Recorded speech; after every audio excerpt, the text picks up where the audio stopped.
Well, welcome to Decoding Crisis, Unravelling the Human Brain's Role in Crisis Response.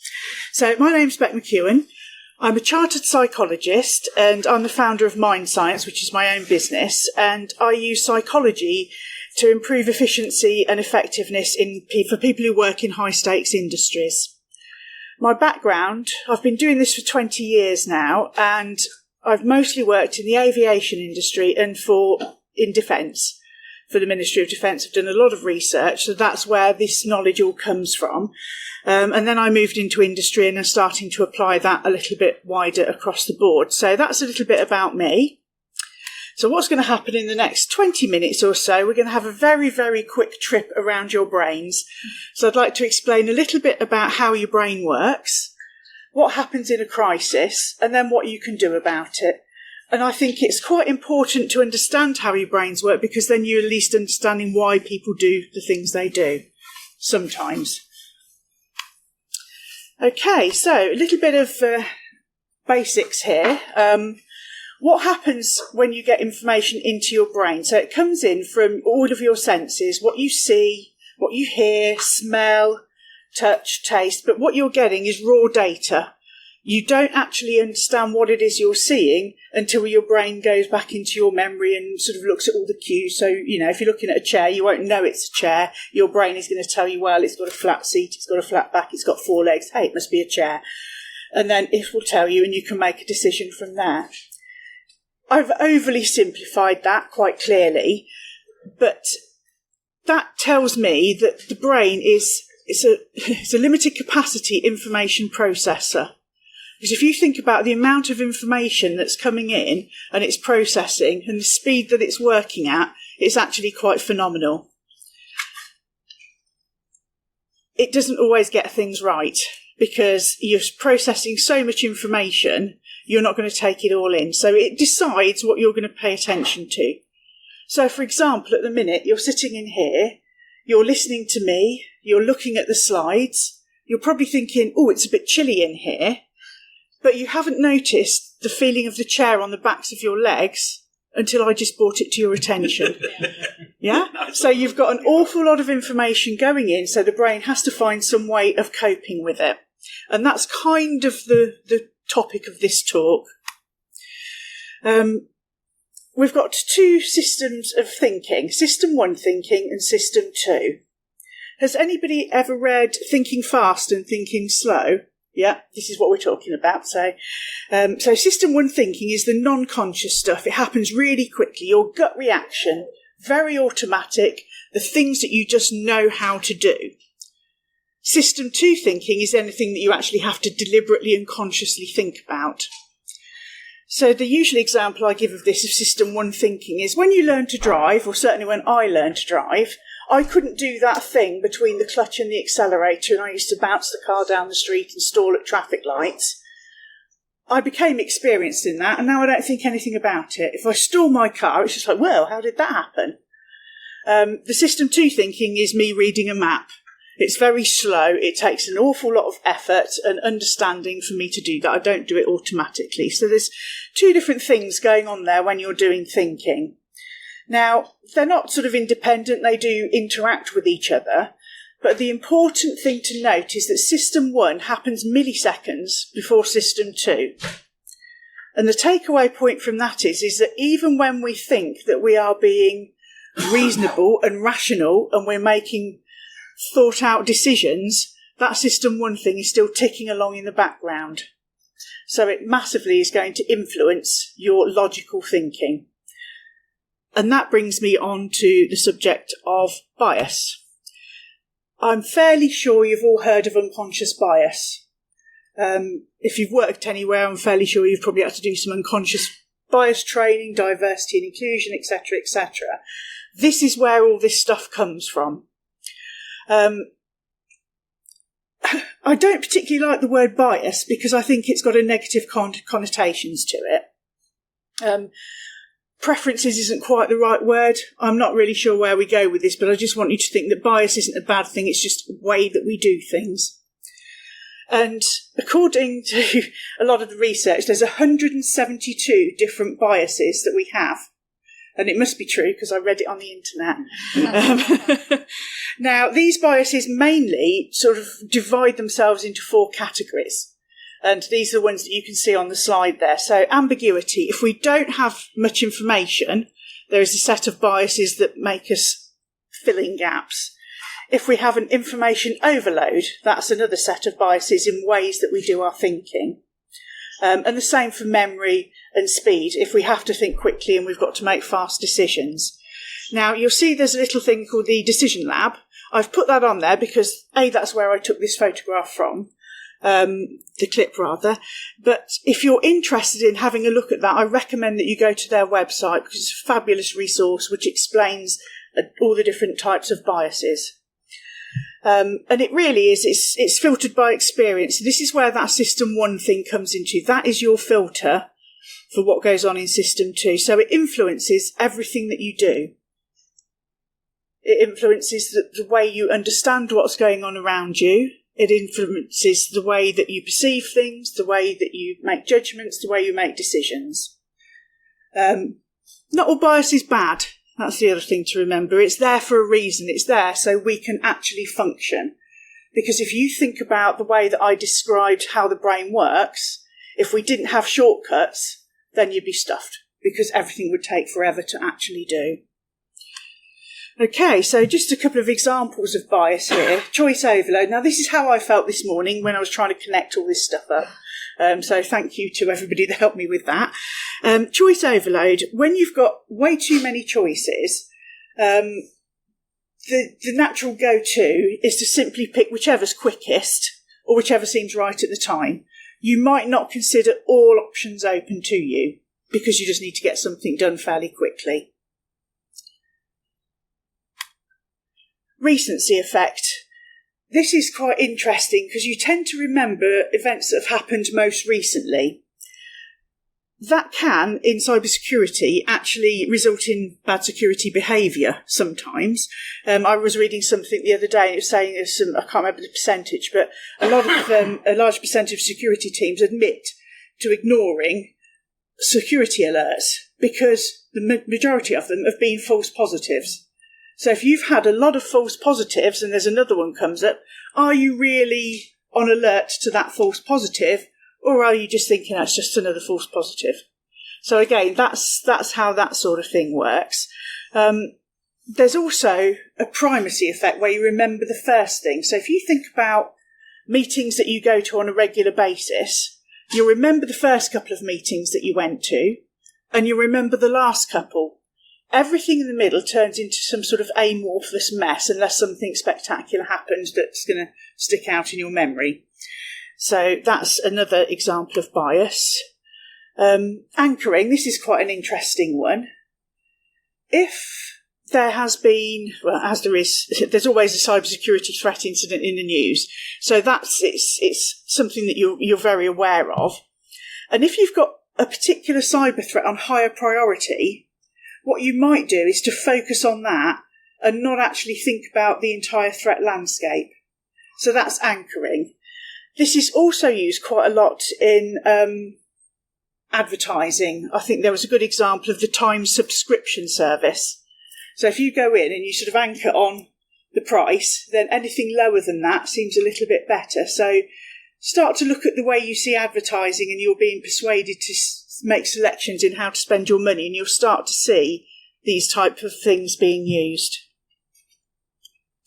Sunk cost fallacy. I couldn't resist this one. It drives me nuts. Sunk cost fallacy is we've spent so much money on it, we have no choice but to get on with it, and we make bad decisions and carry on with things that really should have been binned. But that happens an awful lot. And I'm fairly sure that we see it with people... Having worked for the MOD, I know a lot about the way they do their purchasing. And I know a lot about the way that they buy their battleships that haven't actually been fully, the runways don't work with the aeroplanes they bought to go with them, etc., etc. So, yeah, we can all fall for that one. Mostly influence, you think it's political really, isn't it? We can't be seen to step back from a position that we've held. And you might find that, I see it sometimes in teams, in relationships with people, somebody's made a decision to go down a certain track and everybody's criticising them, but how do they step back without a bit of ego damage? So again, more biases there. Have we got any UX people in the room? Nope. Okay. This is heuristics now. So this is shortcuts. And I've put this picture up here because we all know what that means. Full battery. It's done like that because it's very easy to just look at it and totally understand. It frees up your cognitive resources. So if you have a look at the dashboard in your car, that is designed around these principles. So, for example, your petrol gauge is a picture because it's easier for you to understand a picture than it is to look at a number, work out how many litres of fuel your car holds, how many it has, taking one figure away from the other and finding out exactly what sort of state your fuel system's in. So when you get into your car, have a little look because all of those dials have been designed to make it easy for you to read. So rate or state, what sort of information do you need to know, guides how that's designed. It's incredibly powerful. So I want to just engage with me and we're going to do a little exercise and I want to demonstrate the power of your brains. Okay, so I'm going to present you with a list of words and I'd like you to read the words out loud. Okay? Right, 3, 2, 1. Yellow, blue, red, green, blue, yellow, green, red, blue, green, red, yellow, green, yellow. Well done. How was that? Fairly easy? Okay, we're moving on to list 2. This time, I'm going to present you with a set of colours. And I want you to say the colour out loud. Have you just clicked on what's going on? Yeah, I thought you might have done. Okay. Yellow, green, red, blue, red, blue, green, yellow, blue, red, green, yellow, green, yellow, blue. Okay. Everybody all right still? Fairly easy? So now we're going to mix things up a little bit. And what I'm going to do is mix those 2 tasks. And this time you're going to have a list of word colours. I want you to say the colour of the word out loud, not the word. Okay? Right, let's go. Green, purple, yellow, green, red, yellow, purple, green, red, blue, yellow, green, red. How was that? Yeah. That to me, it's called the Stroop test. It's even in the Science Museum if you have a little wander around there in the psychology section. And I learnt it a long time ago when I did my undergrad. But it stuck with me because I think it's a massively powerful demonstration that your brain is up to all sorts of things that you know nothing about. And we take it for granted and we don't really necessarily understand exactly what's going on. So, what is the point of all of this apart from it's quite amusing? So let's just talk a little bit more about what happens in a crisis. So focusing really in on system 1 thinking, it's there for a reason. It evolved so we function effectively and efficiently in natural environments. It's a bias that it enables us to respond very quickly and keep our mental resources free for the unexpected. So people sometimes refer to this as the ancient part of the brain. Well, it's not the ancient part. It's been there forever. It's just what they're referring to is the way that we used to have to run away from saber-toothed tigers to get back to the cave before we got eaten. And that kind of releases anxiety. Anyway, I'll come to that in a moment. So we're all doing this. It's quite magical, really, but we're all doing this many, many times every day. So you know when someone's angry in the first word of a phone call. I know when my mum rings up and says, Rebecca, for a start. That's the first clue. You know if you're the topic of conversation when you walk into a room, you just get that, your spidey senses start going. have you ever driven down a motorway? I mean, some of you may have driven here, and you see a car that you just want to either get past or draw back from, because you've just got a feeling that whoever's driving it is possibly not trustworthy. And there's a picture of a book up there, the Thinking Fast and Slow one. I mentioned it earlier. I mention it a lot. I'm not on commission. I should be. It is absolutely fabulous, and it explains a lot of these things. And I just wanted to read out this quote from it. And it's a story of a team of firefighters that entered a house in which the kitchen was on fire. Soon after they started hosing it down, the commander heard himself shout, "Let's get out of here," without realising why. The floor collapsed almost immediately after the firefighters escaped. Only after the fact did the commander realise that the fire had been unusually quiet and that his ears had been unusually hot. Together, these impressions prompted him, or what he called his sixth sense of danger. He had no idea what was wrong, but he knew something was wrong. And it turned out that the heart of the fire had not been in the kitchen, but in the basement beneath where the men stood. So that's a really big example of how powerful these intuitions are.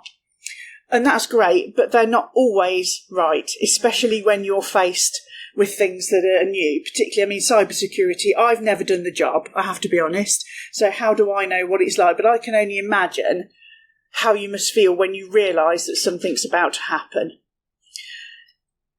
So that brings me on to emotional responding. Now, a lot of us, some people are more emotional than others. That's kind of not what I'm talking about here. I'm talking about the psychology and the neurology of emotional responding. So it's a tiny little part of the brain called the amygdala. And that is responsible for setting off lots of signals that send messages down your spinal cord to the adrenal gland, releases adrenaline, and then you get that fight, flight, or freeze. And it's quite interesting. I don't think you always know how you're going to respond. It could go any which way.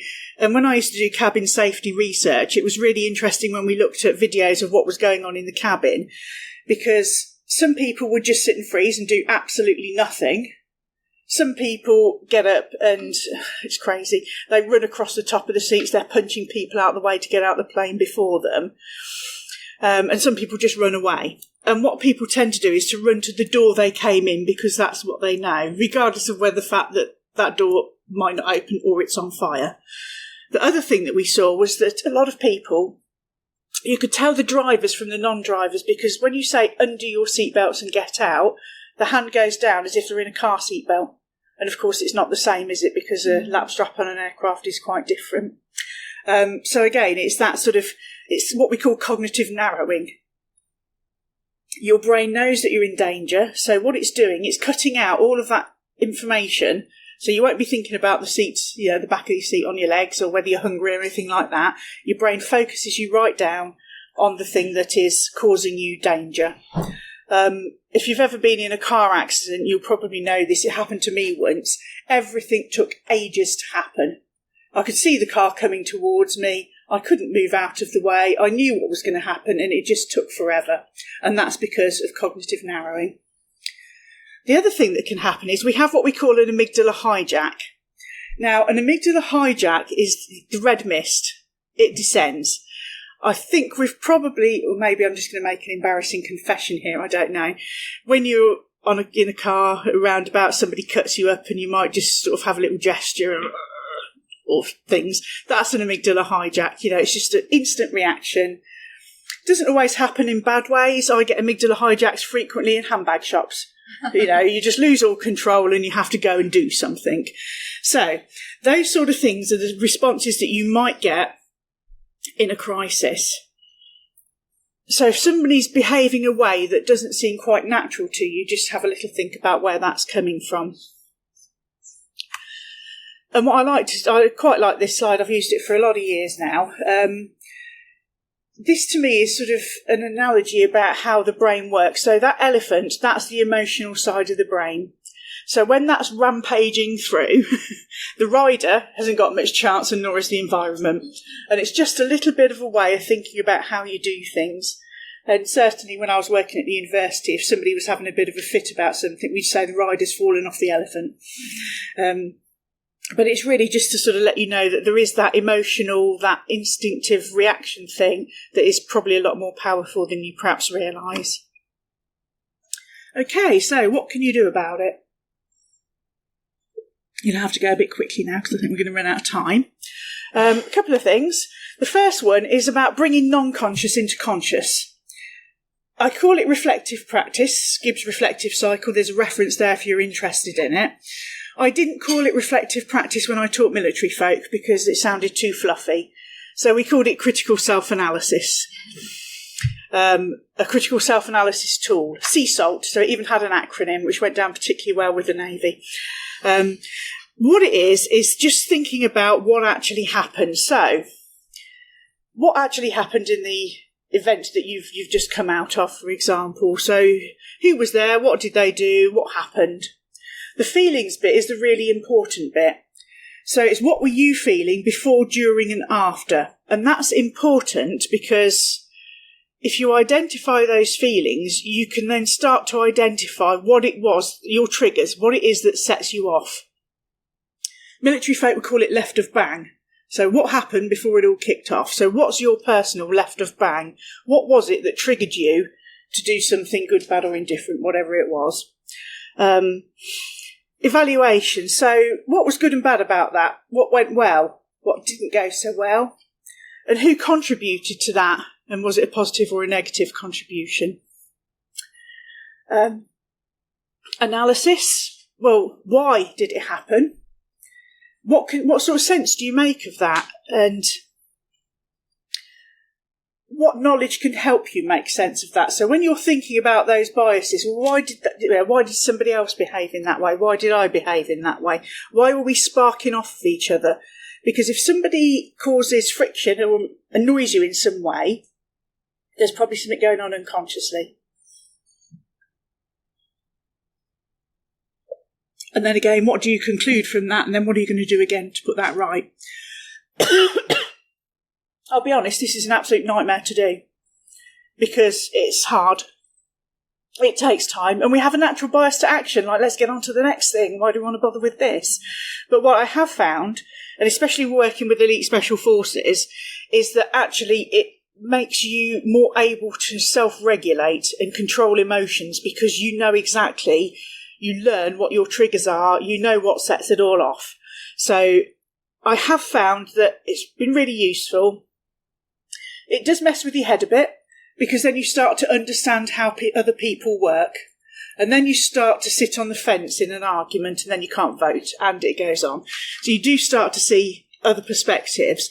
And we found it very powerful. We had somebody come in after the weekend on a residential course to say, do you know what, I don't like my friends anymore, they're very judgmental. And when you start to get that sort of reaction, it was quite big. So I'm a great fan of it. Now I can do it. Learning to do it is just awful. It's about building resilience as well. It's a word that lots of people bandy around, and I see it all over the place on LinkedIn.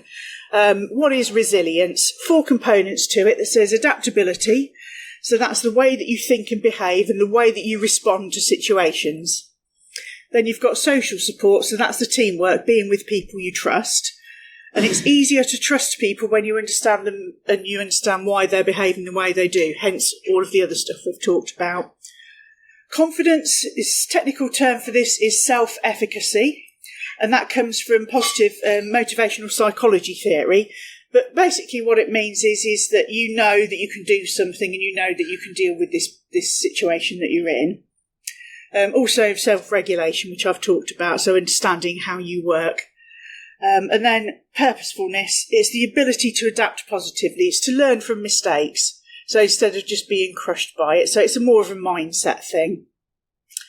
Okay, so I think we're just about at the end now. So my 3 top takeaways are reflect on what you do, learn to be adaptive and have social support. And I'll leave you to decide what you want to learn amongst yourselves. Okay, any questions from anybody? You can always ask me. All my details are up there anyway. So if you ever want to know anything or want some more resources to go and look into these, then just drop me an email or connect with me on LinkedIn or something. Okay, we're done.